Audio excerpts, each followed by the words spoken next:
सोगूत के सराय का मंजर दिखाया जाता है, जहां बलहन खातून सुल्तान अलाउद्दीन का पहले से इंतजार कर रही होती है। सुल्तान अलाउद्दीन जैसे ही सराय में दाखिल होते हैं, बलहन खातून उनको खुशाबदीद कहती है और कहती है कि आपकी वालिदा की तरह आप भी सोगूत में हमारे मेहमान हैं, क्योंकि सोगूत हमारी मलकियत है। और मैं आपको बताना चाहती हूँ कि मेरा नाम बलहन खातून है और मैं उमर बे की बेटी हूँ। सुल्तान अलाउद्दीन कहते हैं कि मेरी वालदा पहले से इन सरजमीनों पर आ चुकी है और मुझे लगता है कि शायद उन्होंने आपको ठीक से ये बात नहीं समझाई कि ये सरजमीनें आपकी नहीं बल्कि सल्जूकों की है, यानी कि मेरी।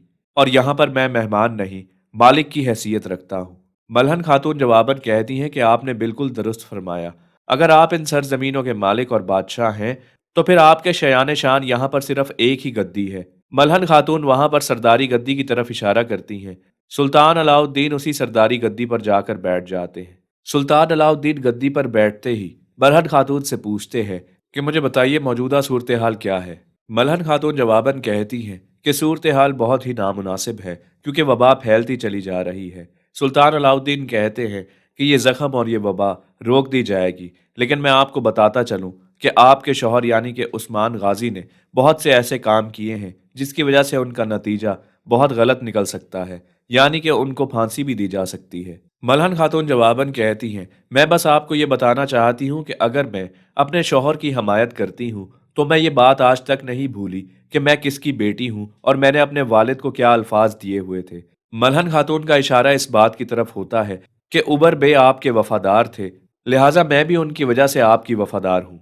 मलहन खातून सोगूत के हवाले से भी बता रही होती हैं। वो कहती हैं कि यही वजह है जिसकी वजह से इस्मान सुल्ताना ने भी सोगूत को छोड़ दिया है और मार मराचिक किले चली गई हैं। सुल्तान अलाउद्दीन कहते हैं कि आप बेफिक्र रहिए, कुनिया के सबसे बेहतरीन तबीब भेजे जा रहे हैं और बहुत जल्द वो इस पूरी बीमारी के ऊपर काबू पा लेंगे। अब मुझे यहाँ से मार मराजिक किले की तरफ रवाना होना चाहिए। मलहन खातून जवाबन कहती हैं कि मेरा ख्याल है कि आपको ऐसे नहीं जाना चाहिए, क्योंकि ये खाने पीने का सामान और ये दावत आपके लिए रखी गई थी, और अगर आप यहाँ पर हमारे साथ बैठकर खाना नहीं खाएंगे तो हमें यही लगेगा कि शायद आपके दिल में हमारे लिए वो इज्जत नहीं, और हम इस बात से शर्मिंदा होंगे। सुल्तान अलाउद्दीन कहते हैं कि ठीक है, फिर मैं यहाँ पर बैठकर आप लोगों के साथ खाना खा लेता हूँ। इतने में एक शख्स को बुलाया जाता है जो सुल्तान अलाउद्दीन के खाने से पहले खुद जायका लेता है कि कहीं इस खाने के अंदर जहर तो नहीं है। फिर एक पुराना मंजर दिखाया जाता है जिसमें कुमराल अब्दाल और मलहन खातून जहर को खाने में मिला रहे होते हैं, जबकि वो जहर इतना ताकतवर नहीं होता, वो सिर्फ किसी को सुलाने या नींद में डालने के लिए होता है। और इसी बात पर हिकमत अमली तय हो रही होती है कि आखिर किस चीज़ में सबसे ज़्यादा उसका इस्तेमाल किया जा सके, ताकि जो जायके वाला शख्स हो उसको इस बात पर शक ना हो कि खाने में कोई मिलावट हुई है। बिलाखिर वो इस नतीजे पर पहुंचते हैं कि हम सुल्तान अलाउद्दीन के शरबत वाले बर्तन के अंदर उस जहर का ज़्यादा इस्तेमाल करेंगे, क्योंकि वो शरबत वाला बर्तन सिर्फ और सिर्फ सुल्तान अलाउद्दीन ही इस्तेमाल कर सकते हैं, ना कि उनका जायकेदार शख्स। बिलाखिर वो जायकेदार शख्स कहता है कि यहाँ पर मौजूद तमाम तर खाना बिल्कुल मुनासिब है।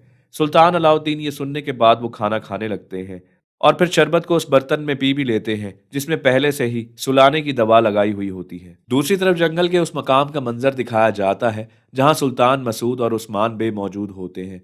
सुल्तान मसूद उस्मान साहब को बता रहे होते हैं कि मैंने आपको पहले भी कहा था कि अगर आपने मेरा साथ देने की कोशिश की या मेरी जान बचाने की कोशिश की तो आपको बहुत सी मुश्किलें चारों तरफ से घेर लेंगी, और बिलाखिर वही हुआ। लेकिन मैं आपको बताना चाहता हूं कि मुझे आपसे कोई गिला नहीं, क्योंकि मुझे तो पहले भी मारा जा रहा था और अब भी अगर मेरी मौत आ भी गई तो क्या हुआ। लेकिन मुझे इस बात की खुशी है कि पहले मेरी दहशत से जंगों में दुश्मनों पर हैबत तारी हुआ करती थी, लेकिन दरमियान में मैं अपना मकसद भूल गया था। जब मेरी आपसे मुलाकात हुई तो आपने दोबारा मुझे मेरा मकसद याद दिलाया और मैं उसी रास्ते चलने लगा, यानी कि फतूहात के रास्ते।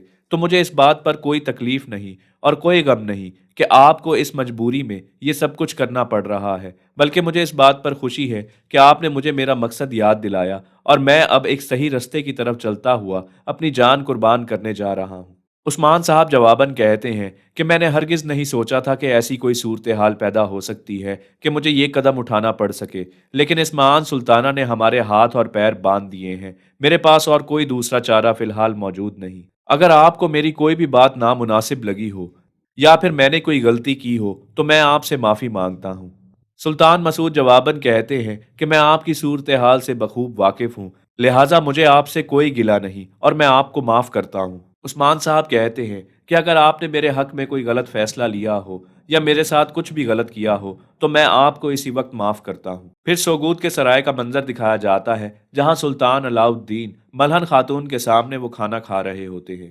جیسے ہی سلطان علاء الدین وہ کھانا کھا لیتے ہیں، اس کے بعد وہ ملہن خاتون کا شکریہ ادا کر رہے ہوتے ہیں اور ساتھ ہی ساتھ جوائیہ بھی لے رہے ہوتے ہیں۔ ملہن خاتون جواباً کہتی ہے کہ شکریہ ادا کرنے کی ضرورت رہی، یہ تو ہمارا فرض تھا، لیکن میں آپ کو ایک اور مشورہ دینا چاہتی ہوں۔ مجھے لگ رہا ہے کہ آپ سفر کی وجہ سے بہت تھک چکے ہیں اور میرا خیال ہے کہ آپ کو آرام کر لینا چاہیے، کیونکہ آپ کے لیے ایک زبردست کمرے کا انتظام کر دیا گیا ہے۔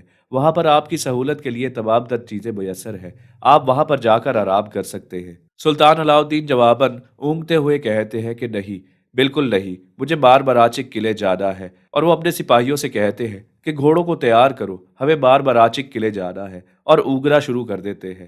بلہن خاتون جو کہ سلطان علاء الدین کو سمجھاتے ہوئے تھک جاتی ہے تو بالآخر وہ کمانڈر کو کہتی ہے کہ میرا خیال ہے کہ سلطان تھک چکے ہیں اور ان کو سفر کی تھکاوٹ کی وجہ سے کچھ دیر آرام کر لینا چاہیے۔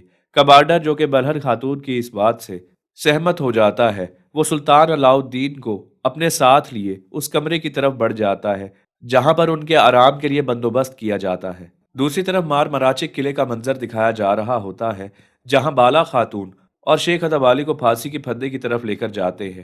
وہاں پر موجود تمام تر لوگ بہت ہی حیرانی کے ساتھ اس منظر کو دیکھ رہے ہوتے ہیں، کیونکہ شیخ ادب اور بالا خاتون دونوں ہی بہت معتبر شخصیات ہیں، اور وہاں پر موجود کوئی بھی شخص یہ نہیں چاہتا کہ شیخ ادب یا بالا خاتون کو پھانسی دے دی جائے۔ جبکہ بینجی خاتون اور اوکتم بے کے درمیان بات چیت جاری ہوتی ہے۔ اوکتم بے کہتے ہیں یہ جو کچھ ہو رہا ہے یہ بہت غلط ہے، یہ ہماری تاریخ پر اتنا کالا اور سیاہ دھبا ہوگا کہ ہماری ساری زندگی بھی اس کو مٹانے کے لیے ناکافی ہوگی۔ شیخ ادب کو اگر اس طریقے سے شہید کر دیا گیا تو میں کبھی بھی خود کو یا کسی اور کو معاف نہیں کروں گا۔ یہ کہتے ہی اوکتم بے تھوڑا آگے بڑھنے لگتے ہیں تو بینجی خاتون ان کو روک لیتی ہیں اور کہتی ہیں کہ میرا خیال ہے کہ فی الحال ہمارے پاس اتنی طاقت موجود نہیں کہ یہاں پر جو کچھ ہو رہا ہے ہم اس کو روک سکیں، لیکن کہیں نہ کہیں ہمارے دماغ میں یہ بات چل رہی ہے کہ عثمان صاحب ہمیشہ کی طرح کسی عین موقع پر آ کر شیخ ادب اور بالا خاتون کو بھی بچانے میں کامیاب ہو سکتے ہیں۔ اوکتم بے جواباً کہتے ہیں عثمان صاحب کے پاس کوئی دوسرا رستہ نہیں بچا کہ وہ اپنے ہتھیار ڈال دیں اور شیخ ادب اور بالا خاتون کو بچانے کے لیے یہاں پر آ جائیں۔ اوکتم بے کہتے ہیں کہ شیخ ادب کی اس قسم کی موت ہم کبھی نہیں بھول سکتے۔ ترک مانوں کے لیے یہ بہت ہی تکلیف دہ ہوگا اور تمام تر قبائل اکٹھے ہو کر بعد میں لازمی بغاوت کریں گے۔ بینجی خاتون کہتی ہیں کہ لوہا ہی لوہے کو کاٹتا ہے۔ اوکتم بے جواباً کہتے ہیں کہ یہاں لوہا نہیں ہے، شیخ ادب ہیں، اور شیخ ادب کی اس قسم کی موت کوئی بھی برداشت نہیں کرے گا۔